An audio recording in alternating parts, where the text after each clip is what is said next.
కాలము 27 అధ్యాయం 1 కాలం 27 అధ్యాయం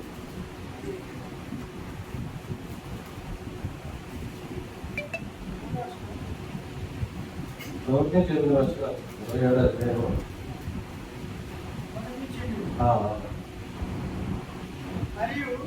మరియు 5 మూరల పరుగు 5 మూరల వెడల్పు గల బలిపీఠమును తుమ్మకర్రతో నీవు చేయవలెను. ఆ బలిపీఠము సచ్చౌకముగా ఉండవలెను. దాని ఎత్తు 3 మూరలు, దాని 4 మూరలను దానికి కొమ్ములను చేయవలెను. దాని కొమ్ములు దానితో ఏకాంతంగా ఉండవలెను. దానికి ఇత్తడి రేకు పొదిగింపవలెను. దాని బూడిద ఎత్తుటకు కొంగలను, గరిటెలను, గిన్నెలను, మొదలను, అగ్ని పాత్రలను చేయవలెను. ఈ ఉపకరణాలను ఇత్తడితో చేయవలెను. మరలా మరియు వలవంటి ఇత్తడి జల్లెడ దానికి చేయవలెను. ఆ వల మీద దాని 4 మూలలను 4 ఇత్తడి ఉంగరములను చేసి ఆ వల బలిపీఠము నడిపి వరకు చేరునట్లు దిగులను బలిపీఠము కట్టు ఉందా దాని ఉంచవలెను. మరియు బలిపీఠము కొరకు మోతకర్రలను చేయవలెను. ఆ మోతకర్రలను తుమ్మకర్రతో చేసి వాటికి ఇత్తడి రేకు పొదిగింపవలెను. ఆ మోతకర్రలను ఆ ఉంగరములను సొనకవలెను. బలిపీఠమును మోయుటకు ఆ మోతకర్రలు దాని 2 పక్కల ఉండవలెను. పలకలకు గుల్లగా దాన్ని చేయవలెను.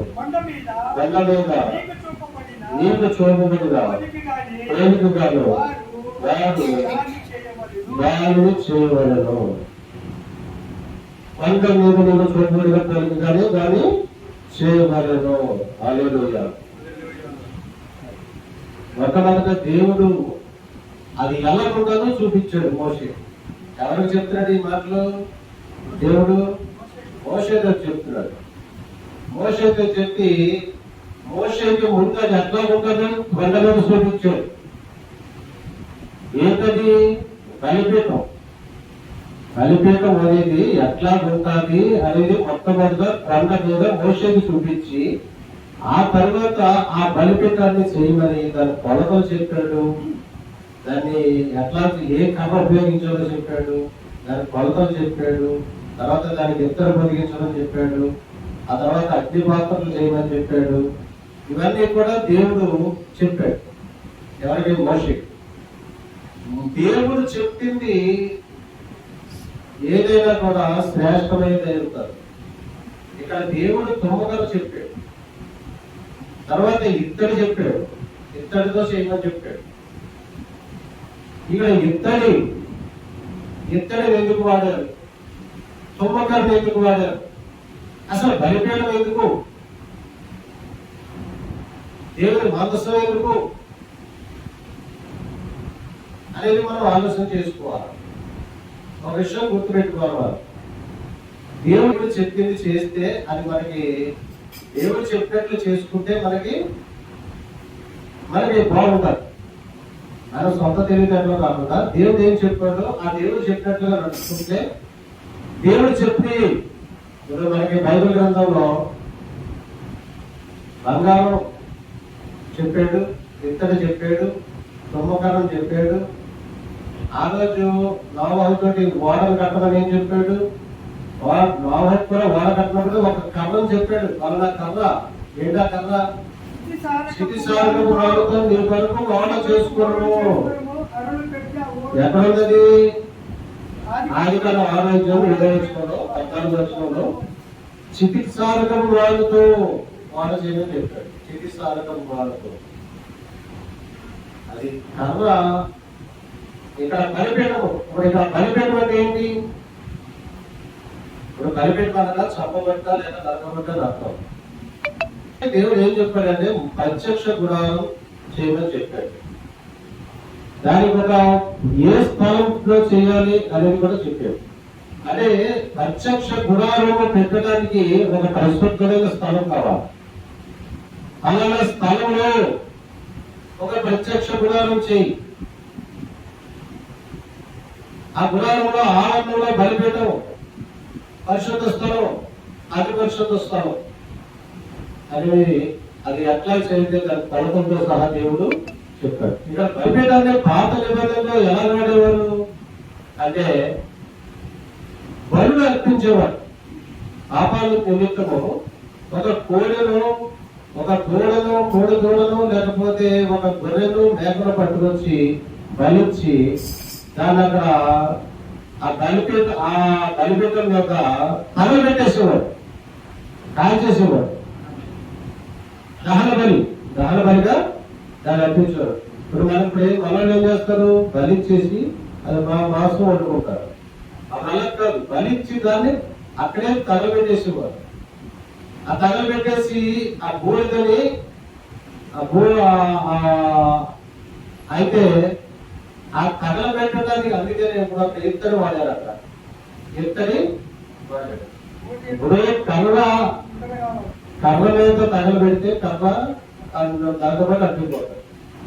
అందుకని ఇత్తడిని పొదిగించారు. అక్కడ ఇత్తడిని పొదిగాడు. ఇత్తడి అగ్నికి విరోధం.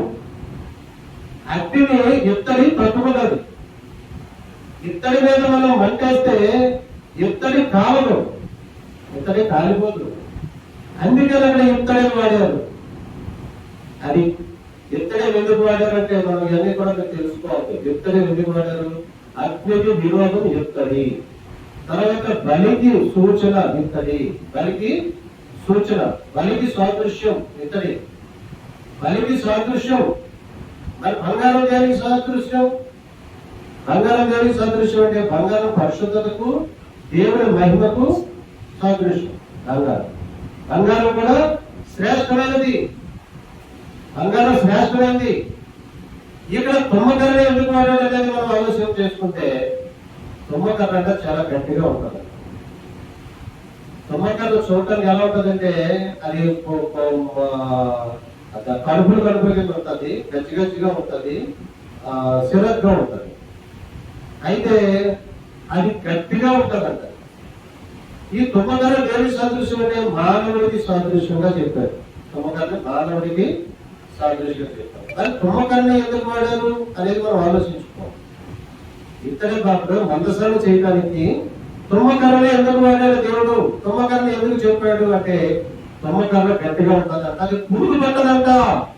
హల్లెలూయా. తుమ్మకర్ర పురుగు పట్టదంట, అది గట్టిగా ఉంటుందంట. ఇప్పుడు దేవుడి ప్రజలకి ఏంటంటే ఈ తుమ్మకర్రతో చేసినటువంటి ఈ బలిపీఠము, తుమ్మకర్రతో చేసినటువంటి ఈ దేవుని మందస్థము 400 సంవత్సరాలు అది చెడిపోకుండా ఉండాలి అనేది దేవుడి. అందుకోసం ఈ తుమ్మకర్ర దాదాపు 400 సంవత్సరాలు దాని సహజత్వాన్ని కోల్పోకుండా గట్టిగా ఉంటుందంట. తుప్పు పట్టదు, చెద పట్టదు, పురుగులు పట్టవు తుమ్మకర్రని. తుమ్మకర్ర వాడుతున్నామా మనము? మన ఇంట్లో ఏదైనా వస్తువులు చేసుకోవడానికి తుమ్మకర్ర వాడుతున్నామా అంటే మనకి తుమ్మకర్ర వాడడం.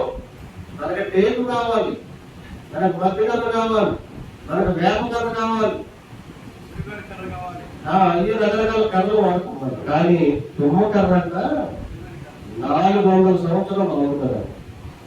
అందుకని దేవుడు తుమ్మకర్రను చెప్పాడు. దేవుడు తుమ్మకర్రని చెప్పింది ఎవరు? దేవుడు. ఇత్తడిని చెప్పింది ఎవరు? దేవుడు. బంగారాన్ని పడిగించమని చెప్పింది ఎవరు? దేవుడు. ఇక్కడ ఇత్తడి శ్రేష్టమైనది, బంగారం శ్రేష్టమైనది, తుమ్మకర్ర శ్రేష్టమైనది. ఈ ఊరు వాడమని చెప్పాడు. ఇక్కడ తుమ్మకర్ర మానవుడికి సాదృశ్యం, ఇక్కడ ఇత్తడి బలికి సాదృశ్యం, ఇక్కడ బంగారం పరిశుద్ధతకు మహిమకు సాదృశ్యం. ఇక ఇంకొక విషయంగా బలి, ఆ బలి వారు యేసు ప్రభు కూడా సూచిస్తారు. యేసు ప్రభు మన పాపాల నిమిత్తం బలి అర్పించారు యేసు ప్రభు. అక్కడ ఈ బలి యేసు ప్రభు కూడా సూచిస్తారు. ఆ తర్వాత యేసు ప్రభు బలి అర్పించి చనిపోయి తిరిగి లేచి పరిశుద్ధుడయ్యాడు, పవిత్రుడయ్యాడు, బంగారం అయిపోయాడు. బంగారం కూడా చెడిపోదు. బంగారం కూడా ఎందుకు విలువ ఉందంటే బంగారానికి ఆ బంగారం కూడా చెడిపోదు. బంగారం కూడా తుప్పు పట్టదు, ఆ బంగారాన్ని పురుగులు పట్టవు.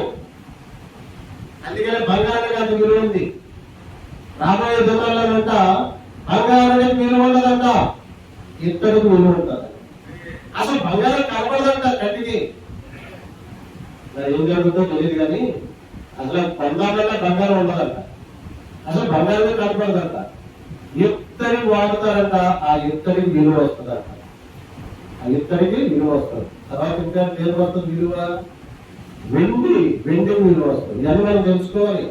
ఇది జ్ఞానం. ఇది మనిషి కష్టపడి సంపాదించలేదు. దేవుడిచ్చిన తెలివితోటి, దేవుడిచ్చిన జ్ఞానంతో సంపాదించుకుంటాడు, సుఖపడ్డాడు మనిషి. ఇక్కడ పరిశుద్ధులైనటువంటి మనకు తెలుసు ఇత్తడి సంగతి, పరిశుద్ధులైన మనకు తెలుసు బంగారం సంగతి, పరిశుద్ధులైన మనకు తెలుసు తుమ్మకాల సంగతి. అలా తెలుసా? లోపల తెలుసా? అలాగే జ్ఞానం లేదు, జ్ఞానం లేదు వాళ్ళకి.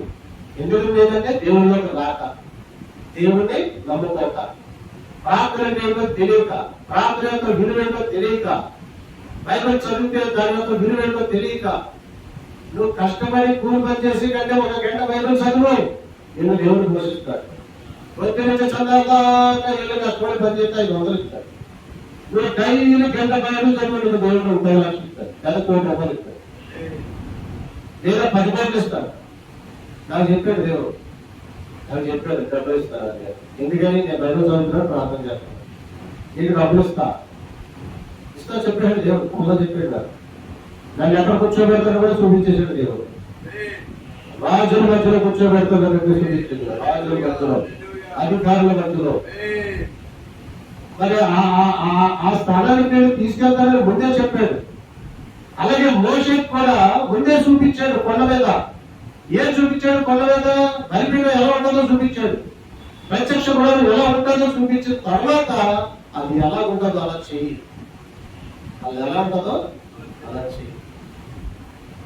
ఇంకో విషయం ఏంటంటే తుమ్మకాలని ఎందుకు వాళ్ళన్నాడంటే ఇశ్రాయేలు ప్రజలు ఐగుప్తు దేశం నుంచి విడుదల పొందుకున్న తర్వాత వాళ్ళు అలాగా ఎర్ర సముద్రం దాటి సీనాయి పర్వతం చేరుకునేటప్పటికి ఆ సీనాయి పర్వతం పర్వతం అంతా కూడానంట అక్కడ వచ్చినప్పుడు చెప్పాడు ప్రత్యక్ష దేవుడు. ఎక్కడ చెప్పాడు? సీనాయి పర్వతం దగ్గరికి వచ్చాయని చెప్పాడు. సీనాయి అరణ్యంలో సీను అనే అరణ్యంలోకి వచ్చాడు. అక్కడ సీనాయి పర్వతం ఉంది, అక్కడ తుమ్మ చెట్లు ఉన్నాయి. అదంతా తుమ్మ చెట్లు ఉండే ప్రాంతం. అది తుమ్మ చెట్లు చూడటానికి ఎలా ఉంటాయి? ముళ్ళు, చిగురు. ఆ కర్ర పట్టుకోవాలంటే మనకి పట్టుకోలేము, గజ్జిగా ఉంటుంది. దాని పరుపులు ఉంటాయి, ముళ్ళు ఉంటాయి, చిగురు ఉంటుంది, దాన్ని పట్టుకోలేము. కానీ ఆ తుమ్మ కర్రని దేవుడు చెప్పాడు వారంలో. అంటే అది గట్టిగా ఉంటది, తుప్పు పట్టదు, పురుగులు పట్టవు, చెదపట్టదు. చెదపట్టిన అది దేవుడి స్తోత్రం.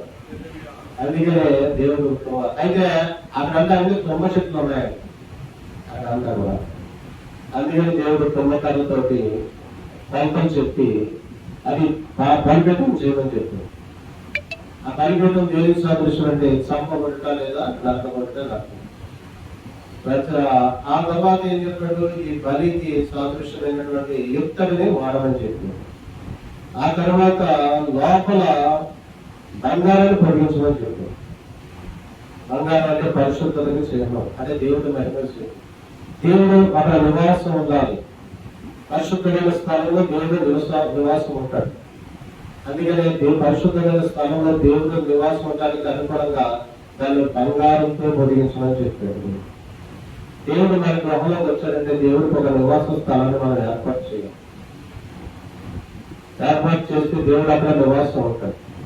ఆ తర్వాత మనం ముందు ఏదన్నా దేవుడికి ఫస్ట్ ప్లేస్ ఇచ్చి ముందు ప్రార్థన చేసి ఒక వస్తువు ఇంట్లో వస్తే దానికోసం ప్రార్థన చేయాలి. ఒక మొబైల్ వస్తే ప్రార్థన, ఒక దేవుడు వస్తే ప్రార్థన, ఒక మరి ఒక మిక్సీ వస్తే ప్రార్థన, ఏదో ముందు ప్రార్థన చేయాలి. దేవుడికి చెప్పాలి, ప్రభా ఇది ఇచ్చావు స్తోత్రం అయినా థ్యాంక్ యూ, ఈ వస్తువు నాకు ఇచ్చినందుకు స్తోత్రం, ఈ వస్తువు నాకు ఇచ్చిన థ్యాంక్స్ మరి ప్రార్థన చేసి దేవుడికి ముందు సమర్పించుకుని ఆ తర్వాత వస్తున్న ముందు దేవుడి పేరట వాడుకోవాలి. ఎవరి పేరిట? దేవుడి పేరట వాడుకోవాలి. అంటే అది దేవుడి దగ్గర ఉండాలి, దేవుడికి అప్పగించేయాలి. నీ పిల్లలకి దేవుడికి అప్పగించేయాలి, నీ వస్తువులను దేవుడికి అప్పగించేయాలి, నీకున్న సమస్యను దేవుడికి అప్పగించేయాలి. చేతులెత్తి ప్రార్థన చేయాలి, ప్రభు నానే ఉందరాయినా నీది నువ్వు ఇచ్చావు, ఇదంతా నీది, నీ కృప. ఈ రోజు మనం ఏమై ఉన్నాము? దేవుడి కృప. ఈ రోజు ఆరోగ్యంలో దేవుడి కృప, సజీవులెక్కలు ఉన్నాయంటే దేవుడి కృప. ఈ రోజు ఎంతో మంది సరిపోతున్నారు, ప్రమాదాలు కాదుతారు, భయంకరమైనటువంటి యాక్సిడెంట్, రోడ్డు మీద రక్తసిక్తమైపోయి యాక్సిడెంట్ బారిన పడి, ఉచ్చు బారిన పడి రక్తసిక్తమైపోయి ఎంత బాధకరం ఒకసారి ఆలోచించండి. ఎంత బాధకరం. ఏదైనా ఒక ఇన్సిడెంట్ మన ఇంట్లోనే అసలు పరిస్థితి బాగాలేదు, అదే సమయంలో ఏదో జరిగిందంటే ఎంత బాధ. అందుకనే దేవుడు మనకు తోడుగా అలాంటి ఏమీ జరగకుండా చూస్తాడు. ఇక్కడ ఇత్తడి బలిపీఠాన్ని ఎందుకు చేయమన్నాడంటే అది బలికి సాదృశ్యంగా, యేసుప్రభు వారికి సాదృశ్యంగా ఆ ఇత్తడిని వాడమని చెప్పాడు దేవుడు. అలాగే బంగారాన్ని ఎందుకు వాడమన్నాడంటే అది పరిశుద్ధతకు సాదృశ్యంగా, దేవుడి మహిమకు సాదృశ్యంగా ఆ బంగారాన్ని వాడమన్నాడు దేవుడు. ప్రత్యక్ష గుడారం కూడా ఈటుతోనే చేయమన్నాడు, అది కూడా ఫలితం చెప్పి. ఈ ప్రత్యక్ష గుడారం దేనికి? నేను మీ మధ్యలో ఉంటాను, మీ మధ్యలో వచ్చి నేను ఉండటానికి నాకు ఒక నివాస స్థలం కావాలయ్యా, కాబట్టి ప్రత్యక్ష గుడారాన్ని చెయ్యి, అక్కడ నేను వస్తాను, మీ మధ్యలో నేను ఉంటాను, మీకు జయమిస్తాను, మీకు తోడుగా ఉంటాను అని దేవుడు చెప్పి ఆ రోజు ఆ మధ్యలోకి దిగివచ్చి ప్రత్యక్ష గుడారంలోకి మేఘంలోనే దిగొచ్చాడు దేవుడు. ఆయన మధ్యలో ఉన్నాడు, వాళ్ళకి జయమిచ్చేవాడు. వాళ్ళ అమ్మాయి వారికి వెళ్ళినప్పుడు కానీ, వాళ్ళ ఫిలిస్తీన్ వారికి వెళ్ళినప్పుడు కానీ, వాళ్ళ మిద్యానీయుల వారికి వెళ్ళినప్పుడు కానీ వాళ్ళ మధ్యలో ఉండి వాళ్ళకి విజయం ఇచ్చేవాడు దేవుడు. అదనమాట. అంటే మన మధ్యలో దేవుడు ఉంటే, మన గృహంలో దేవుడు ఉంటే, మనకు తోడుగా దేవుడు ఉంటే, దేవుని హస్తం మనకు తోడుగా ఉంటే ఆయన మనకు జయమిస్తాడు, మార్గం తెలుస్తాడు, క్షేమంగా తీసుకొస్తాడు. ఆయన దూత ముందుగా వెళ్తుంది, మార్గము సరళం చేస్తుంది. ఆయన దూత మనకు ముందుగా వెళ్ళి మన కోసం స్థలం సిద్ధపరుస్తుంది. ట్రైన్లో ప్రయాణం చేసిన సీట్ దొరుకుతుంది.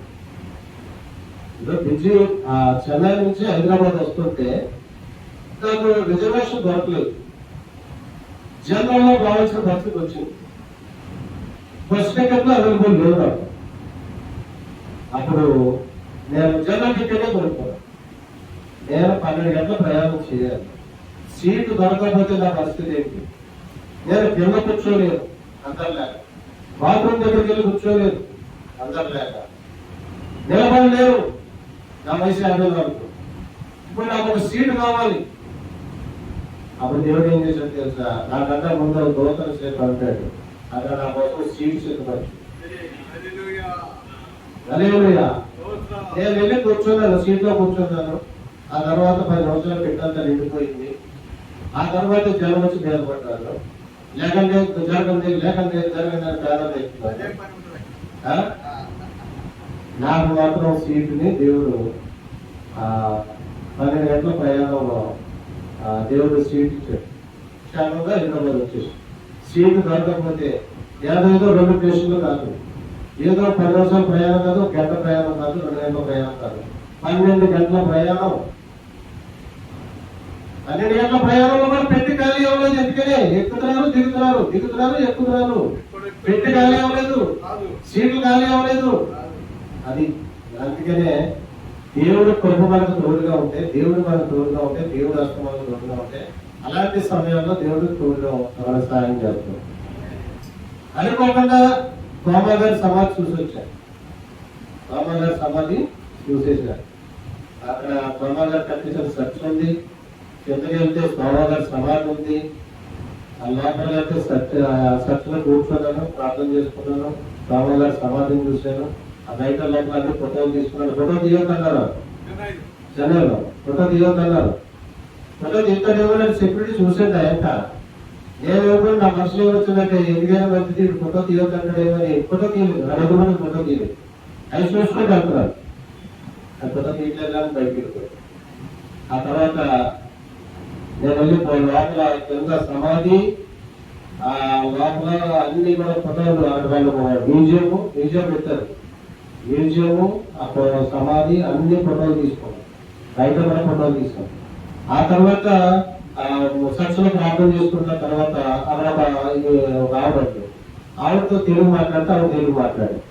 అమ్మ ఇక్కడ ఫోటోలు తీయకూడదు అన్నారు. రోడ్డు సమయంలో బాగుండు అన్నారు. తిరుమల పోగలన్నారు, ఫోటో తీయకూడదు. ఆ తెలుగు మాట ఆడవాడు చెప్తున్నారు.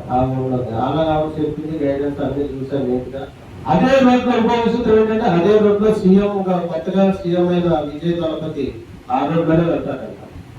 అక్కడ మొత్తం అడుగులో పోలీస్ సెక్యూరిటీ ఉంది. ఏంటి అంటే ఒక ఆటో డ్రైవర్ చెప్పి ఈ రోడ్ నుంచి రోజు సీఎం గారు వెళ్తారు.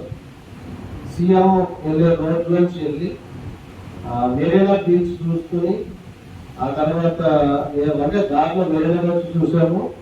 అంటే మొట్టమొదటిసారి చెన్నై వెళ్ళండి. మొట్టమొదటిసారి చెన్నై వెళ్ళాం. ఈ మధ్య అలాగా దేవుడు మహాకృప అనుకోకుండా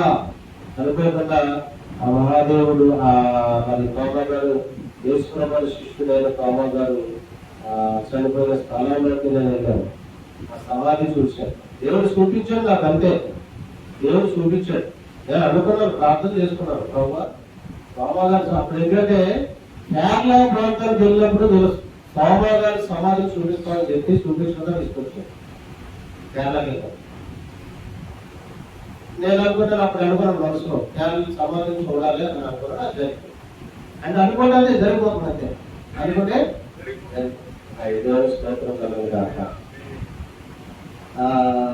ఆ తర్వాత దాని భూమికతో కొండలలో, గడ్డలు, గిన్నెలను, బొమ్మలను, అగ్ని పాత్రలు కూడా చేయమన్నాడు. ఆ ఉపకరణాలు అన్ని కూడా ఇతరులో చేయమన్నాడు. ఇప్పుడు ఈ సందర్భంగా మనకు తెలుసుకోవాల్సింది ఏంటంటే ఇక్కడ బ్రహ్మకళ శ్రేష్టమైనది ఒకటి.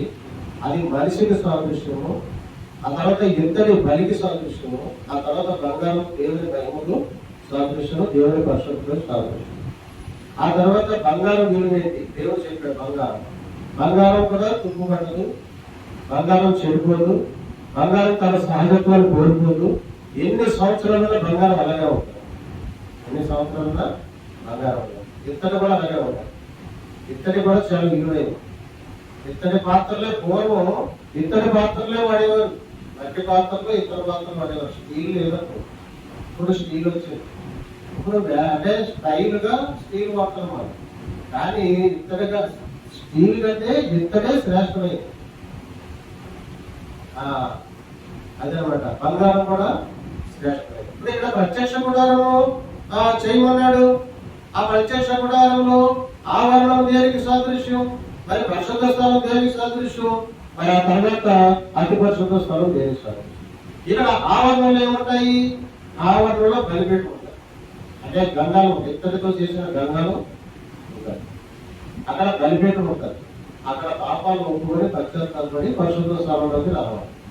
అక్కడ అక్కడ ఏమిటో అక్కడ శుద్ధీకరించబడాలి. అక్కడ బలిపీఠం, అక్కడ ఇత్తడి గంగాలు ఉంటుంది. ఆ గంగాలలో నీళ్లు ఉంటాయి. అక్కడ పరిశుద్ధపరచబడాలి. ఆ తర్వాత అక్కడ పాపాలు ఒప్పుకోవాలి. నీ పాపాలు బలిగా దేవుడికి అర్పించాలి. నీ పాపాలు ఒప్పుకొని పశ్చాత్తాపడి దేవుడిని తెలుసుకుని పరిశుద్ధ స్థలంలో మొదలు పెడితే పరిశుద్ధ స్థలంలో నువ్వు మోకరించి ప్రార్థన చేయాలి. ఏముంటాయి పరిశుద్ధ స్థలంలో?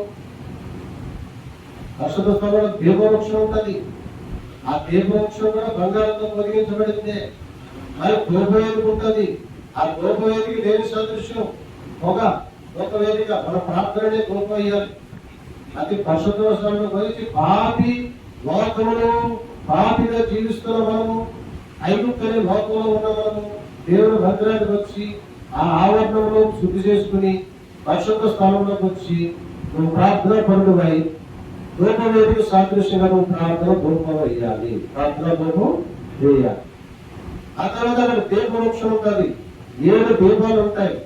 7 అంటే సంపూర్ణకు సాదృశ్యం 7. నువ్వు 7 రోజులు 7 అనేది సంపూర్ణకు సాదృశ్యం. ముందుగా 7 రోజుల ఉపవాసం ఉండి, ముందుగా 3 రోజుల ఉపవాసం ఉండి ప్రార్థన చేయాలి. ఆ తర్వాత 7 రోజుల ఉపవాసం ఉండి ప్రార్థన చేయాలి. ఆ తర్వాత 21 రోజుల ఉపవాసం ఉండి ప్రార్థన చేయాలి. ఆ తర్వాత 40 రోజుల ఉపవాసం ఉండి ప్రార్థన చేయాలి. 40 రోజులు మంగళం. అంటే ముందుగా 3 రోజుల ఉపవాసం ఉంది ప్రార్థన, తర్వాత 7 రోజుల ఉపవాసం ఉంది ప్రార్థన. 7 అనేది సంపూర్ణత. దేవుడు చెప్పిన సంఖ్య 7. 7 ప్రార్థనలు చేయాలి. 7 ప్రార్థనలు చేస్తే అది సంపూర్ణతకు సాధిస్తుంది. ఇక్కడ దీపవృక్షం ఉంటుంది, అది కూడా బంగారంతో పొడిగించబడింది, ద్రౌపదిగా బంగారంతో పొడిగించబడింది. ఆ తర్వాత అక్కడ సన్నిధి రొట్టెల బల్ల ఉంటుంది. ఇంకేముంటుంది అక్కడ ఋతుస్థలంలో? సన్నిధి రొట్టెల బల్ల ఉంటుంది, సన్నిధి రొట్టెల బల్ల. ఆ తర్వాత అతి పరిశుద్ధ స్థలంలోకి వచ్చిన తర్వాత అక్కడేముంటది? అక్కడ మందస్సం ఉంటుంది. ఆ మందస్సంలో ఏముంటాయి? ఆజ్ఞలు ఉంటాయి, మన్నా చిగురించిన కర్ర ఉంటుంది, మన్నా పాత్ర ఉంటుంది. ఈ మన్నా పాత్ర కలిగి ఉంటుంది. ఈ మందస్సం పైన కెరూబులు ఉంటాయి, అవి దేవుడి కెరూబులు. మందస్సం పైన కెరూబులు ఉంటాయి. ఇక్కడ మన్నా పాత్ర, ఈ మందస్సాన్ని అతి పరిశుద్ధ స్థలంలో ఉంటుంది. మందస్సం అంటే అతి పరిశుద్ధ స్థలంలో దేవుడు ఉంటాడు, ఆయన నివాస స్థలం. అది పాత నిబంధనలో అతి పరిశుద్ధ స్థలానికి ఒక ప్రధాన యాజకుడు మాత్రమే వెళ్ళేవాడు, ఎవరు వెళ్ళేవారు కాదు. ఆ ప్రధాన యాజకుడు కూడా అతి పరిశుద్ధంగా ఉంటేనే వాడు తిరిగి వెళ్తాడు, తిరిగి వస్తాడు. పరిశుద్ధంగా లేదనుకో, అతనిలో దోషం ఉందా, అతనిలో పాపం ఉందా, అతనిలో అపవిత్రత ఉందా, అక్కడే చచ్చిపోతాడు. అదేం చెప్తాడు? అతను పట్టుకున్నాడు చచ్చిపోవడాన్ని వీళ్ళ ఒక సూచనగా అతనికి గంటలు కడతారు. ఆ గంటలు మోగుతా ఉంటే అతను బతుకున్నట్టు లెక్క. గంటలు ఆగిపోయినా చచ్చిపోయాడని అభివృద్ధులు కాడికి లాగేస్తారు.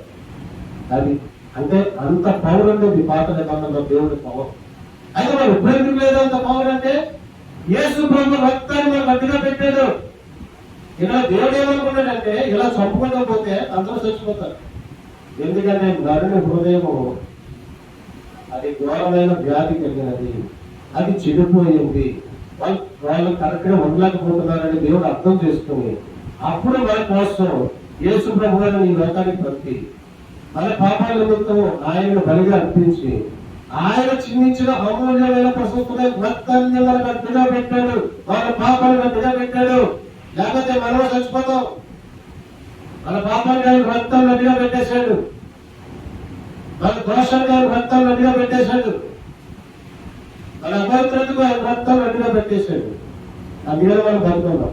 ఎన్ని తప్పులు చేసినా నడుస్తుంది రండి, ఎన్ని ఆశాలు ఇచ్చినా నడుస్తుంది రండి.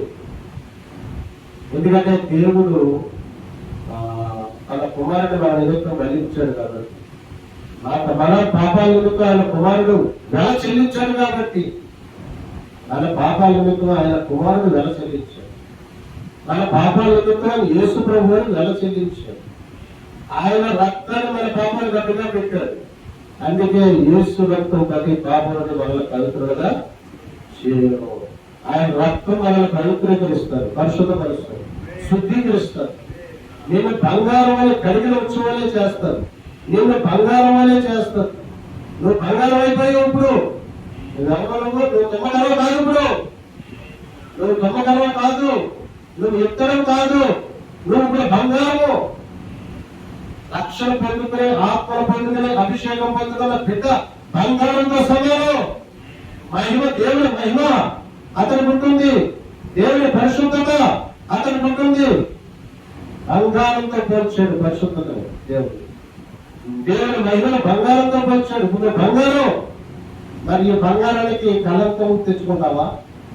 బంగారంగా మారిపోయిన మనము ఈ బంగారానికి కలంకం తెచ్చుకుంటామా? మళ్ళీ పాపం చేస్తామా? మళ్ళీ చెడు ఆలోచనలు ఆలోచిస్తామా? అందుకని ఈ బంగారానికి కలంకం తెచ్చుకోకూడదు. మళ్ళీ పాపిష్టి ఆలోచన మనలోకి రాకూడదు. మళ్ళీ పాపం, మళ్ళీ పడిపోయే స్థితి మనకు రాకూడదు. మనం ఆత్మీయంగా పడిపోకూడదు. దేవుడిచ్చిన ఈ రక్షణ భయంతో ఉరుదుతో కాపాడుకోవాలి. ఆయన మనల్ని రక్తంలో నిలబెట్టి కొనుక్కున్నాడు, ఆయన సొత్తుగా చేసుకున్నాడు, సంచకరుగా ఆయన ఆత్మను మనకు ఇచ్చాడు, పరిశుద్ధతను ఇచ్చాడు, ప్రార్థనా జీవితాన్ని ఇచ్చాడు. ఇప్పుడు నువ్వు ఎలా ఉండాలి? అది కాపాడుకోవాలి. ఆయన ఇచ్చిన రక్షణ భయంతో ఉరుదుతో కాపాడుకోవాలి. ఆయన నిన్ను బంగారంగా చేశాడు, దానిలో కలంకం తీసుకురాకూడదు. ఆయన నిన్ను మహిమపరిచాడు, అది నువ్వు కాపాడుకోవాలి. కాపాడుకోవాలంటే అనుదినము నువ్వు ప్రార్థన చేయాలి, నిరంతరం ప్రార్థనలో ఉండాలి. నువ్వు నిరంతరము బైబిల్ చదవాలి. దేవుని ఆత్మ నీలో ఉంటుంది. నువ్వు ప్రార్థన జీవితాన్ని బతుకుతూ చనిపోయి పరలోకానికి చేరుకోవాలి. అందుకనే మనం ప్రార్థనా జీవితాన్ని గడపడానికి మనం ఎక్కడ మీటింగ్ కూడా వెళ్ళాలి. ఎక్కడ ఇంట్లో ఎక్కడ మీటింగ్ లేకపోతే ఇంట్లో ప్రార్థనతోనే గడపాలి. వాళ్ళ బైబిల్ చదువుతూనే గడపాలి. దేవుడి సన్నిధిలో దేవుడితో గడపాలి. ప్రార్థనలో వెళ్ళాలి. పరిశుద్ధతను కాపాడుకోవాలి. లోకం వైపు చూడకూడదు, లోకం వల్ల రానివ్వకూడదు. అప్పుడు నీ బంగారంలాగే ఉంటుంది. ఆ బంగారం వీధుల్లోకి వెళ్ళిపోతుంది. ఇక్కడ నేను బంగారంగా చేశాడు, ఆ బంగారానికి కలంకం తెచ్చుకోకుండా ఉంటే బంగారం లాంటి నిన్ను బంగారం వీధిలో పెడతాడు. హల్లెలూయా, హల్లెలూయా. దేవుడి స్తోత్రం వల్ల మాటల ద్వారా పరిశుద్ధ ప్రేమ స్తోత్రాలుగా మహోన్నతుగా మహావరుగా గొప్పగా ఆశ్చర్యపడినటువంటి బలిపీఠము బలిపీఠము తండ్రి సంభవట లేక నరకబడుట అర్థమని ఆ బలిపీఠాన్ని తుమ్మకలతో చేయమని అది శ్రేష్టమైంది. విత్తడిని బతికించమని అది శ్రేష్టమైంది. బంగారాన్ని బతికించడం అది శ్రేష్టమైనది. అది పరిశుద్ధతకు దేవుని మహిమను సూచనని అయా ప్రభు ఈరోజు అయా మరి బలిపీఠం గురించి, దేవుని మందస్సం గురించి, పరిశుద్ధత గురించి, ఆ దేవుని యొక్క రక్షణ గురించి అది మేము ఎలా కాపాడుకోవాలో చక్కని విషయాలు తండ్రి ప్రభు మీరు మాతో మాట్లాడినందుకు స్తోత్రాలు. కల్లా మమ్మల్ని బంగారం చేశారు తండ్రి. మమ్మల్ని రక్షించుకుని సంచులుగా ఆప్తనిచ్చి పరిశుద్ధతనిచ్చి ఆయన రక్తులను వెనకటి మమ్మల్ని కలుపుకొని సొత్తుగా చేసుకుని మీ కుమారుడుగా కుమార్తెలుగా చేసుకుని మీరు ఆశీర్వాదాలకు వారసులు అవుతారని, మీరు ఆశీర్వాదాలకు వారసులు అవుతారని చెప్పి, ఇదిగో జీవ కిరీటం నీ కనుక నేను సిద్ధపరచాలని చెప్పి, ఇదిగో ఆ జీవ కిరీటం ఆ మహిమ కిరీటం పొందుకోవడానికి, ఆ పరలోకంలో బంగారు వీధుల్లో తిరగడానికి నైనా ఇక్కడ మమ్మల్ని పరిశుద్ధంగా జీవింపజేస్తున్న దేవాన్ని స్తోత్రాలు. ప్రార్థనలో మమ్మల్ని నిలబెట్టిన దేవాన్ని స్తోత్రాలు. దేవునితో గడిపే భాగ్యము, ప్రార్థనలో గడిపే భాగ్యము నాయన ప్రభావి స్తోత్రాలు చదువుతున్నాం. ప్రభావ ఇది రక్షణ మాకు ఇచ్చినందుకు స్తోత్రాలు. నాయన ఆత్మను మాకు ఇచ్చినందుకు స్తోత్రాలు. అయా పరిశుద్ధతను మాకు ఇచ్చినందుకు స్తోత్రాలు. అభిషేకం మాకు ఇచ్చినందుకు స్తోత్రాలు. ఇలా మీరు ఇచ్చిన ఈ రక్షణ భయంతో వైపుతో కాపాడుకోవడానికి సహాయం చేయాలి. ఇవాళ అయినా మేము అయా తండ్రి అయా యేసుక్రీస్తు మహిమ యొక్క ప్రత్యక్షతకు ఎదురు చూసి లోకంలో నీతితో భక్తితో స్వస్థబుద్ధితో జీవించడానికి సహాయం చేయాలి. వారి వాస్తవమైన జీవనం సంపాదించుకునే నిమిత్తము రాబోయే కాలంలో తమ కొరకు మంచి పునాది వేసుకుంటూ వేరు చేయవారు, సత్క్రియలను కనుగొనవారు, ఔదార్యం కలవారునండి తమ ధనమును ఇతరులకు పాలించువారని పౌలు గారు తిమోతికి చెప్పిన వాక్యానుసారంగా జీవించడానికి సహాయం చేయండి. ఉపదేశంలో అంగీకరించి శ్రద్ధని సురక్షితంగా ఉండి తీరు వచ్చిన భయం లేకుండా నెమ్మదిగా ఉండడానికి సహాయం చేయండి. విశ్వోత్తర దినాలు మా హృదయాలు తెల్లగా చేసి దేవదూతలే ప్రకాశింపచేయండి. మీ సన్నిధి కాంతి మాతో ప్రసరింపచేయండి. సన్నిధి మాకు దూరంగా ఉంచండి. సన్నిధిలో నాటబడి నడుచుకునే పచ్చగా సంస్కారానికి సహాయం చేయండి. మమ్మల్ని అందరినీ కూడా జ్ఞాపకం చేసుకుని మమ్మల్ని సమస్యలు పరిష్కారం చేసి ఈ ఆశీర్వాదాన్ని ఎవరికైనా దగ్గర సహాయం చేయండి. ప్రభువుల రక్షకుడునైనా క్రీస్తు యేసునామమున ప్రార్థిస్తున్నాము తండ్రి. ఆమేన్.